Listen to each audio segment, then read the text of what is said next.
एक बार फिर से स्टार्ट करना पड़ेगा। क्वेश्चन है इलस्ट्रेशन नंबर 94। ये सब कुछ हमें क्वेश्चन में दिया हुआ है कि कैश सेल क्रेडिट सेल का 1/3 है, सीओजीएस 360 है, ग्रॉस प्रॉफिट सेल का 1/4 है, closing trade receivable opening trade receivable से 3 टाइम्स है, और trade receivable turnover ratio 3 times है, और opening and closing trade receivable निकालने हैं। हम एक शॉर्टकट अपनाते हैं। सबसे पहले हम सीओजीएस की हेल्प से सेल निकाल लेते हैं। अब जो प्रॉफिट है वो सेल का 1/4 है, तो कॉस्ट का कितना होगा? 1/3। कॉस्ट में हमेशा कम होता है ना, किसी ने नहीं बताया, तो मैं गलत कर भी रहा था तो किसी ने बोला नहीं मुझे। तो प्रॉफिट हो गया हमारा 360 का 1/3, यानी कि 120। तो सेल हो गई। कॉस्ट में आप प्रॉफिट ऐड कर दो तो सेल आ गई।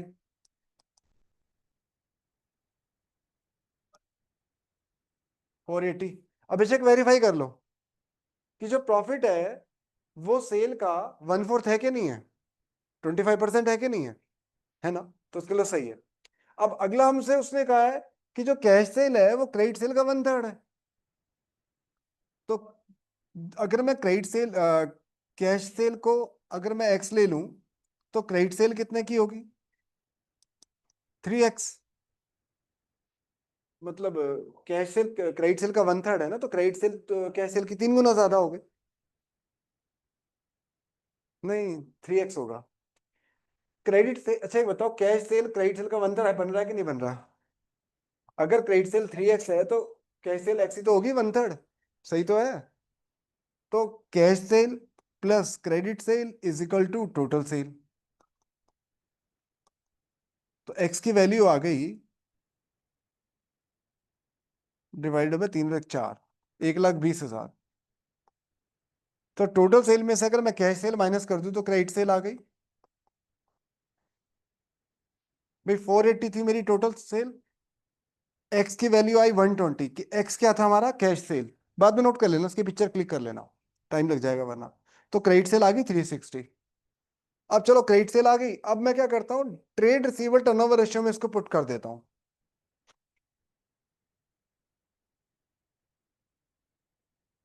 क्या फॉर्मूला होता है ट्रेड रिसीवेबल टर्नओवर रेशियो का?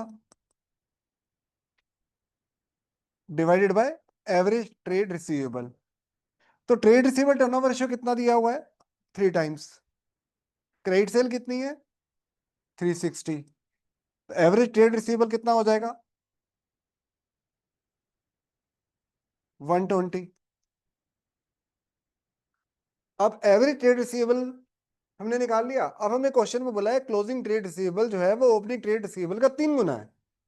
पहले बताओ, एवरेज ट्रेड रिसीवेबल का फॉर्मूला होता है opening trade receivable plus closing trade receivable divided by 2 is equal to average. यही होता है ना? एवरेज हमने अभी भी निकाला कितना?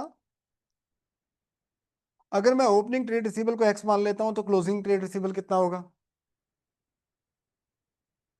Closing trade receivable opening trade receivable का 3 गुना है, 3x डिवाइडेड बाय 2। तो 12 दूनी 24, 2,40,000।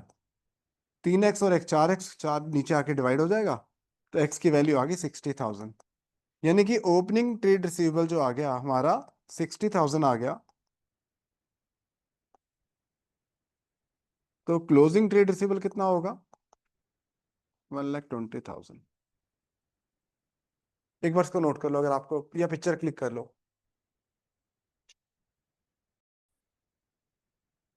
तो आज हमारी अकाउंटिंग रेशो की लास्ट क्लास है। पहले 3 क्लास में हमने लिक्विडिटी रेशो, सॉल्वेंसी रेशो और एक्टिविटी रेशो किया, और लास्ट क्लास है हमारी प्रॉफिटेबिलिटी रेशो।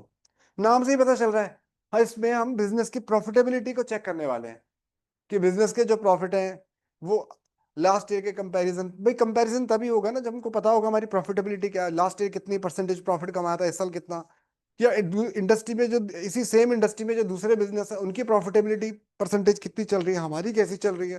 तो उसके लिए हमें प्रॉफिटेबिलिटी रेशो की हेल्प ले लेनी पड़ती है। तो उसके अंदर बहुत सारे रेशियो है जैसे बाकी सब में है। जैसे कि पहला रेशियो है, ये देखो रेशियो नंबर था डी। इसके अंदर पहला रेशियो है ग्रॉस प्रॉफिट रेशियो। नोट करते रहो सब लोग साथ साथ। ग्रॉस प्रॉफिट रेशियो नाम से ही पता चल रहा है कि ग्रॉस प्रॉफिट कितना परसेंट है। तो gross profit upon net cell, net cell मतलब रेवेन्यू फ्रॉम ऑपरेशन, कंपनी के केस में नेट सेल को बोलते हैं revenue from operation, into 100। Page number देखना कौन सा है इसका, 4.72।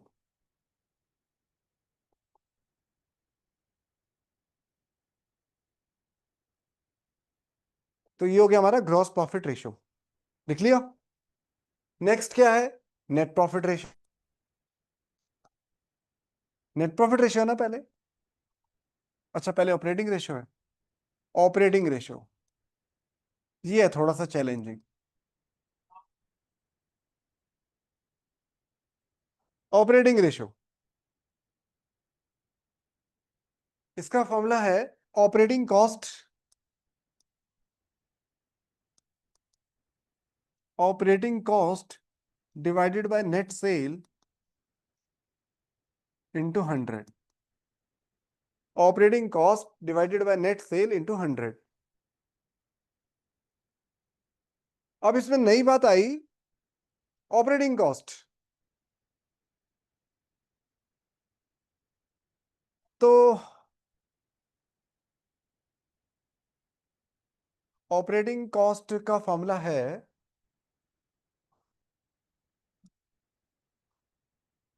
Cost of goods sold, COGS, cost of goods sold plus operating expenses.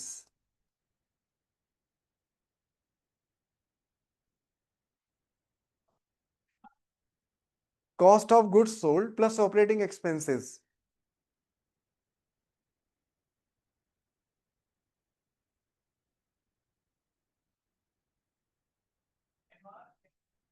Cost of goods sold तो मैंने लास्ट क्लास में बता दिया था, एक्टिविटी रेशियो में, opening stock plus net purchase plus direct expenses minus closing stock या net sale minus GP, वो हमने एक्टिविटी रेशियो में कर लिया। अब बात आती है ऑपरेटिंग एक्सपेंसेस, लेकिन ध्यान रखना इसमें कंफ्यूज मत हो जाना। ऑपरेटिंग कॉस्ट और operating expenses, operating cost wider term है ऑपरेटिंग एक्सपेंस में। ऑपरेटिंग एक्सपेंस में अगर आप cost of goods sold add कर दो तो ऑपरेटिंग कॉस्ट आती है। तो ऑपरेटिंग एक्सपेंस में क्या क्या आता है, ऑपरेटिंग एक्सपेंस में सबसे पहला आता है office and administrative expenses.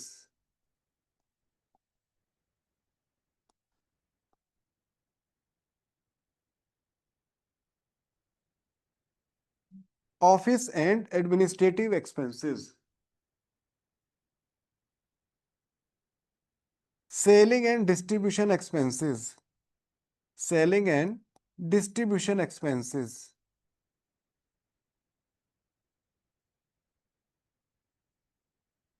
Office and administrative expenses, selling and distribution expenses, depreciation and amortization,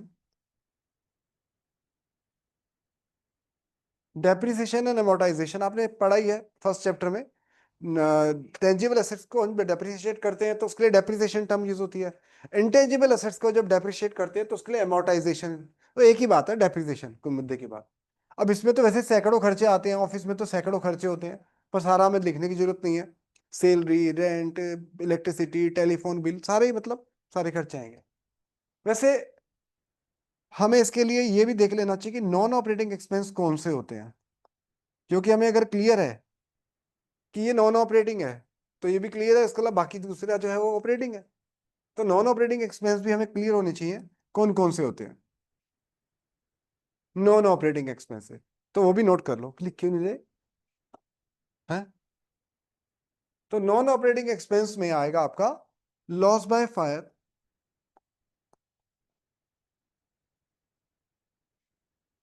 loss by theft, या loss on sale of assets. चलो, loss on sale of assets एक ही बात है, मतलब लॉस बाय, आग लग गई, चोरी हो गया, मतलब डैमेज हो गया, लॉस हो गया किसी भी तरह से, एबनॉर्मल लॉस जो नॉर्मल कोर्स ऑफ एक्टिविटी में नहीं होता, loss on sale of assets. और सबसे इंपॉर्टेंट है financial cost, finance cost, finance cost. Finance cost क्या होती है, जो हमने चैप्टर नंबर 1 में पढ़ा था, interest on debenture, interest on mortgage loan, loan processing fees, discount on issue of debenture,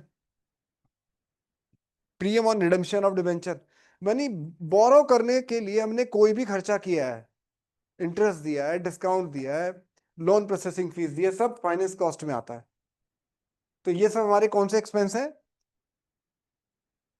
non operating expenses, जिसमें एक और है वैसे, प्रोविजन फॉर टैक्सेशन। टैक्स के लिए जो प्रोविजन ना है वो भी हमारा कोई खर्चा तो है ही नहीं देखा जाए तो, वो तो इनकम के ऊपर टैक्स लग रहा है।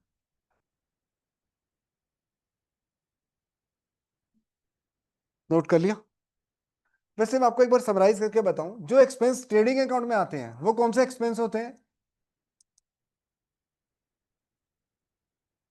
Direct expense. और जो प्रॉफिट एंड लॉस में आते हैं वो कौन से खर्चे होते हैं? Indirect expense. इनडायरेक्ट एक्सपेंसेस आगे फिर दो टाइप के होते हैं, ऑपरेटिंग और नॉन ऑपरेटिंग, और वो हमने पढ़ ही लिया क्या है।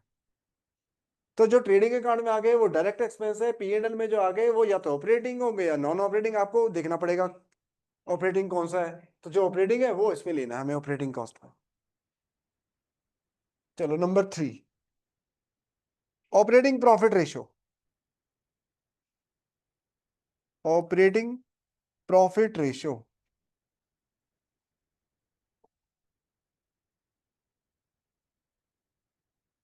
ऑपरेटिंग प्रॉफिट रेशो, इसका फॉर्मूला है operating profit upon net cell into 100। Operating profit upon net cell into 100।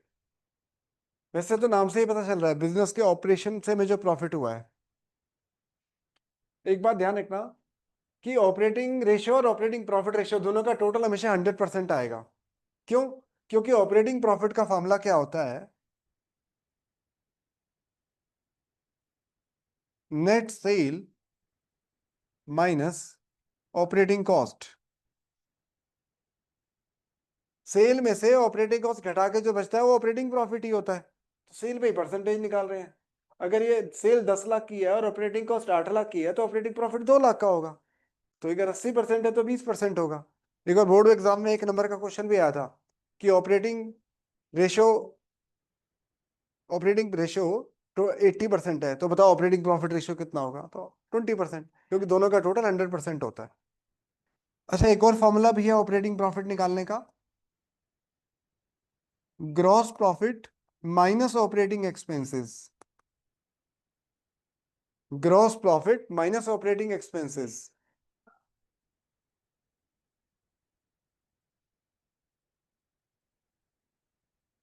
एक और फॉर्मूला भी है, उसको हम बोलते हैं इनडायरेक्ट मेथड।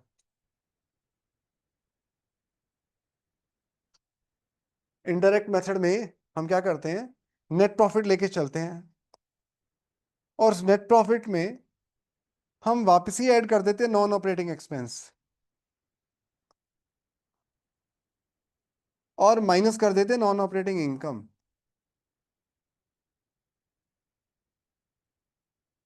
नॉन, क्योंकि नेट प्रॉफिट निकालते वक्त हमने सारे ही खर्चे माइनस कर दिए, चाहे वो ऑपरेटिंग है चाहे वो नॉन ऑपरेटिंग है, तो वापसी उन खर्चों को जोड़ दो नॉन ऑपरेटिंग एक्सपेंस को जो माइनस ही नहीं होने थे।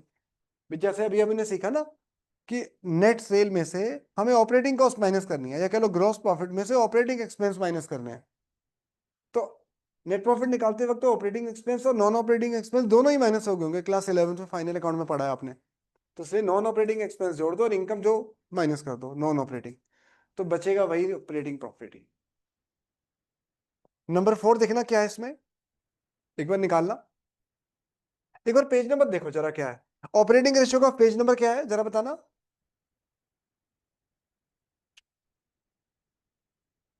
ऑपरेटिंग रेशियो का पेज नंबर क्या है देखो जरा एक बारी। 4.77। और ऑपरेटिंग प्रॉफिट रेशियो,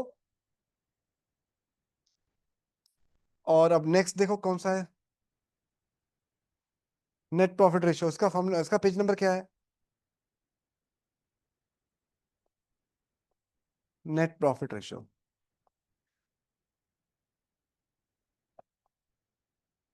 ये सिंपल है, net profit upon net cell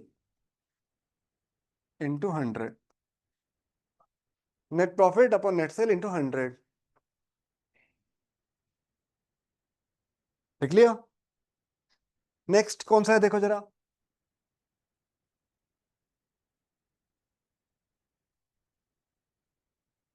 return on investment, ROI, most important. Return on investment, return on investment ये मोस्ट इंपॉर्टेंट है। नाम से ही पता चल रहा है रिटर्न ऑन इन्वेस्टमेंट की बिजनेस में जो पैसा इन्वेस्ट किया उस पर कितनी रिटर्न मिल रही है। तो इसका फॉर्मूला है profit before interest and tax and dividend divided by capital employed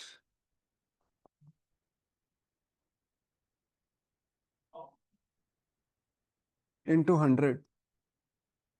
Profit before interest and tax and dividend, profit before interest and tax and dividend divided by capital employed। देखना इसका page number क्या है। और कुछ बचा है क्या, क्या लास्ट था ये, लास्ट है ना। अब यहां पर जो सबसे बड़ा चैलेंज आता है वो या तो ऑपरेटिंग रेशियो निकालने के लिए आता है, वो इतना बड़ा नहीं है तो वैसे तो बहुत ही इजी चैप्टर है, लेकिन ये दिक्कत में आते हैं बच्चे profit before interest and tax and dividend निकालने के लिए। या तो मैंने इंटरेस्ट कवरेज रेशियो में भी यही फॉर्मूला लिखवाया था और बोला था कि प्रॉफिटेबिलिटी रेशियो के साथ समझाऊंगा, तो मैं एक बार आपको उसको समझाने की कोशिश करता हूं। हमें निकालना है profit before interest and tax, लेकिन प्रॉब्लम ये होती है क्वेश्चन में हमें profit after interest and tax दिया होता है। पहले एक बार देख लो, समझ लो, बाद में नोट करना। पहले एक बार देखो और समझो। शिवेन इधर देखो। अरे छोड़ दो मोबाइल भाई, जेब में डाल दो। हाँ, अच्छा अभी जेब में अब कर दी ना मार्क, जेब में रख दो इसको। मेरा ध्यान जाता रहेगा इधर इस पे। मेरा अपने से एक बार फोन आया तो मेरा ध्यान भटक गया, गलत क्वेश्चन करना स्टार्ट कर दिया मैंने। तुम्हारे साथ भी यही होता है। Profit before interest and tax चाहिए और क्वेश्चन में आ जाता है profit after interest and tax. अच्छा रिकॉर्डिंग चल रही है। तो देखो, जैसे मान लो मैं एक एग्जांपल दे रहा हूं, profit before interest and tax, interest और टैक्स देने से पहले हमारा प्रॉफिट है मान लो 4,20,000 मान लो, और हमने पहले क्या देते हैं, पहले इंटरेस्ट देते हैं कि पहले टैक्स देते हैं, ऊंचा बोलो। पहले इंटरेस्ट देते हैं, टैक्स देते हैं या डिविडेंड देते हैं। इंटरेस्ट पहले, सब सारे खर्चे पहले माइनस होते हैं ना, सबसे पहला खर्चा ही इंटरेस्ट है। इंटरेस्ट तो नॉर्मल एक्सपेंस है। मान लो हमने 20 लाख का लोन लिया हुआ है, नहीं 20 लाख ज्यादा हो जाएंगे, 2 लाख ही कर देता हूँ। मान लो हमने 2 लाख का लोन लिया हुआ है जिसका रेट ऑफ इंटरेस्ट 10% है, तो कितना इंटरेस्ट देंगे हम, 20,000। तो इंटरेस्ट देने के बाद जो प्रॉफिट बचा वो क्या है, प्रॉफिट बिफोर टैक्स। फिर हम क्या देंगे, मान लो टैक्स है 40%, तो हमेशा पीबीटी पर ही टैक्स कैलकुलेट होता है, तो 4 लाख का 40%। हाँ, पहले खर्चे दोगे पहले टैक्स दोगे, पहले टैक्स लगता है इनकम पर, और इनकम निकलती है खर्चे घटाने के बाद, तो पहले तो खर्चा माइनस होगा ना। तो टैक्स आ गया हमारा 160, तो प्रॉफिट आफ्टर टैक्स आ गया, आफ्टर इंटरेस्ट एंड टैक्स। अरे यार, profit after interest and tax ये आ गया 240। अब प्रॉब्लम क्या होती है क्वेश्चन में, हमें क्वेश्चन में दिया होगा 240, हमें निकालना है 420 प्रॉफिट बिफोर इंटरेस्ट, यानी क्वेश्चन में क्या दिया होगा कि जी profit after interest and tax कितना है, कितना था 240, 10% loan 2 lakh, rate of tax कितना था 40%। चलो जी निकालो profit before interest and tax, आपके सामने ही है। आपको पता है क्या आंसर आएगा इसका? Profit before interest and tax कितना निकल कर आएगा? कितना निकल कर आएगा? अरे बोलो, तुम्हारे सामने तो किया अभी। 420। 420 ही तो ये आया था, अब यहां से वापस आना है तुम्हें। करो जरा, 2 मिनट का टाइम है, सब लोग कैलकुलेट करो।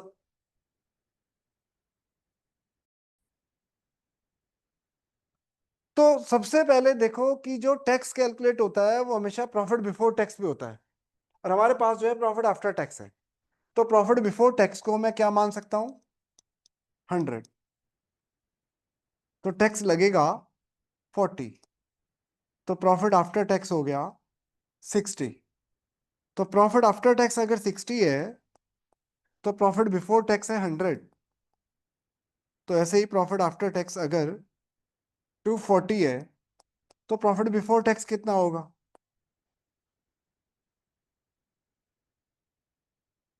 तो ये आ गया हमारा 4 लाख। प्रॉफिट बिफोर टैक्स आ गया 4 लाख। अब प्रॉफिट बिफोर टैक्स आ गया। अब तो बस सिंपल आपको इसमें इंटरेस्ट ऐड करना है। इंटरेस्ट है 2 लाख का 10%। 10% ऑफ लोन। जो ये परसेंटेज दी होती है हमेशा रेट ऑफ इंटरेस्ट होता है। तो इसमें आप इंटरेस्ट जोड़ दो, तो आ गया profit before interest and tax. इसे नोट कर लो पहले, और इसी पॉइंट में अटको के मैं बता रहा हूँ, इसलिए इसको अच्छे से समझ के लिखना। स्टेप बताओ, मैं तो एक एक स्टेप लिखा कि net profit before tax is 100। क्योंकि जो टैक्स कैलकुलेट होता है वो प्रॉफिट बिफोर टैक्स पे लगता है, और प्रॉफिट बिफोर टैक्स हमारे पास है नहीं, वही हमें निकालना है। यानी मैं फिर से बताता हूँ एक बारी। मैंने ये 4 लाख वाली फिगर को, जो कि मुझे भी नहीं पता इस क्वेश्चन में, मैंने प्रॉफिट बिफोर टैक्स को 100 मान लिया। तो टैक्स कितना लगेगा? 40। तो प्रॉफिट आफ्टर टैक्स कितना हो गया? 60। तो यानी ये 60 है तो ये 100 है। ये अगर 240 है तो ये कितना होगा? इसको बोलते हैं यूनिटरी मेथड मैथ। 6 क्लास से सिखाते हैं। पता नहीं अब तुमने किया है कि नहीं किया। Unitary method. हाँ, एक करना पड़ता है, यानी बीच में एक वाला स्टेप कहा गया, मैं बताता हूँ। प्रॉफिट आफ्टर टैक्स अगर 60 है तो प्रॉफिट बिफोर टैक्स 100 है। तो अगर ये एक है तो कितना होगा? 100/60। तो अगर प्रॉफिट आफ्टर टैक्स कितना है? 240। तो प्रॉफिट बिफोर टैक्स कितना होगा? 100/60 × 240। ये आ गया 4 लाख। यानी ये वाली वैल्यू मैंने निकाल ली। अब इसे नोट कर लो, चलो एक बार। कोई बात नहीं, एक बार करोगे, एक बार फिर इलस्ट्रेशन में करोगे तो समझ में आ